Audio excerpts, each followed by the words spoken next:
સંતરામપુર તાલુકાના ગામડી ગામના આદિવાસી સમાજના લોકોને 4-5 વર્ષથી જનજાતિના દાખલાઓ ન મળતા ભારે રોષ મોટી સંખ્યામાં ભેગા થઈ સંતરામપુર મામલતદારને લેખિત રજૂઆત કરાઈ। મળતી માહિતી અનુસાર સંતરામપુર તાલુકા ગામડી ગામે રહેતા અમુક આદિવાસી સમાજના લોકો છેલ્લા 4 થી 5 વર્ષના પોતાના જનજાતિના દાખલાઓ ન મળતા ભારે રોષ વ્યક્ત કર્યો છે। મળતી માહિતી અનુસાર વર્ષ 2018 બાદથી આજ દિન સુધી આ ગામના અનેક આદિવાસી પરિવારોને દાખલાઓ આપવામાં આવ્યા નથી, જેને કારણે તેઓને તથા તેમના બાળકોને વિવિધ સરકારી યોજનાઓનો લાભ મેળવવામાં તથા જાતિ પુરાવા કરવામાં તકલીફો પડી રહી છે। આ સમસ્યા સામે આજે તારીખ 4 નવેમ્બર 2025ના રોજ ગામડી ગામના મોટી સંખ્યામાં ગ્રામજનો ભેગા થઈ સંતરામપુર મામલતદાર કચેરી ખાતે લેખિતમાં અરજી આપી રજૂઆત કરી હતી।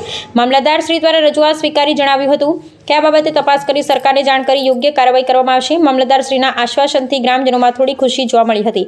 બીજી તરફ રજૂઆત કરવા આવેલા લોકોએ સ્થાનિક મીડિયા પ્રતિનિધિ સલમાન મોરાવાલા સાથે વાતચીત કરતા જણાવ્યું હતું કે અમને અને અમારા બાળકોને છેલ્લા 4-5 વર્ષથી જનજાતિના દાખલાઓ મળતા નથી, જેના કારણે અમોને સરકારી લાભો મેળવવામાં મુશ્કેલી પડે છે। સરકાર અને તંત્ર આ બાબતે વહેલી તકે પગલાં લેવા જોઈએ, નહીંતર અમે આગામી સમયમાં કાયદાકીય લડત લડવા મજબૂર બનીશું। જેથી હાલ તંત્ર અને સરકાર આ ગ્રામજનોની સમસ્યા અંગે શું ઉકેલ લાવે છે તે જોવાનું રહ્યું। દર્શક મિત્રો, હું છું સલમાન મોરાવાલા સંતરામપુરમાંથી। દર્શક મિત્રો, અમે તમને આજે જણાવી દઈએ, હાલ આપણી પાછળ ઊભા છે જે સંતરામપુર તાલુકાના ગામડી ગામના રહેવાસી છે અને આદિવાસી સમાજમાંથી આ લોકો આવે છે। આ લોકોનું કહેવું છે કંઈક એમને 5-4 વર્ષથી કંઈક પોતાના સમાજમાંથી આવતા જાતિના દાખલા એમને મળતા નથી। કયા કારણથી નથી મળતા તે આ બાબતે આપણે તેમનાથી આપણે જાણીશું। પગી પ્રતાપભાઈ કેસરાભાઈ, ગામડી। અમારે આ દાખલા બાળકોની દાખલા છેલ્લા 3-4 વર્ષથી બંધ કરેલા છે। એમાં પહેલાં જે પુરાવા બાંધતા હતા એ પુરાવા બધા રજૂ કર્યા। પહેલાં દાખલા અમને મળતા હતા, પછી અમને પછીથી બંધ કર્યા અને નવા પુરાવા ઊભા કર્યા કે ભાઈ જે અમારી પાસે ઉપલબ્ધ ન હોય એ 1961ની 73A નોંધ રજૂ કરવાની અમને ફરજ પાડવામાં આવે છે। પહેલાં અમારે 73AA નોંધ પડેલી છે રેકર્ડમાં આદિજાતિ તરીકે। તેમ છતાં આ પુરાવા રજૂ કરેલા તો એ છેલ્લે એક 1961ની નોંધ રજૂ કરેલ નથી એમ કરીને અમારી અરજીઓ બધી રિજેક્ટ કરવામાં આવતી છે। જ્યારે અરજી કરવામાં આવે ત્યારે બાળકોની અરજી જનજાતિના દાખલા આપવા માટેની અરજી રિજેક્ટ કરવામાં આવતી હતી। હવે ત્યારબાદ મામલતદાર સાહેબે આ અરજી રિજેક્ટ કરી પછી નામંજૂર કરી પછી હું અપીલમાં ગયો કલેક્ટર સાહેબ લુણાવાડા મહીસાગર જિલ્લો, એમાં અપીલમાં ગયો। પછી અપીલમાં પણ એમણે એવો નિર્ણય લીધો કે ભાઈ વિશ્લેષણ સમિતિના પૂરેપૂરા મુદ્દા છે, એ મુદ્દા મુજબ પૂરેપૂરું રેકર્ડ નથી એમ કરીને અરજી નામંજૂર કરી।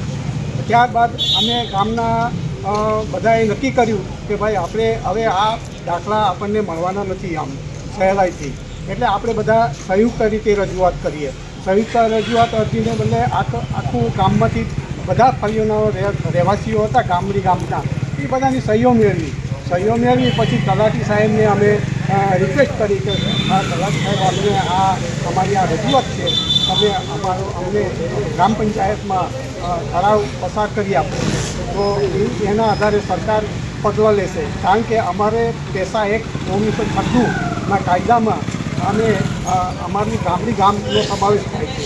તો 1996ના પેસા એક્ટના કાયદા મુજબ ગ્રામસભામાં અમારો ઠરાવ પસાર કરવાનો હોય છે। અમે એ પ્રયત્નો કર્યા, અમને આ દાખલા અમને મળે એ માટેના અમે પ્રયત્નો કર્યા અને એ રીતના તલાટી સાહેબ અને સરપંચ ની ઉપસ્થિતિમાં ગ્રામસભામાં ઠરાવ પસાર કરવામાં આવ્યો તારીખ 2/10/2025ના રોજ।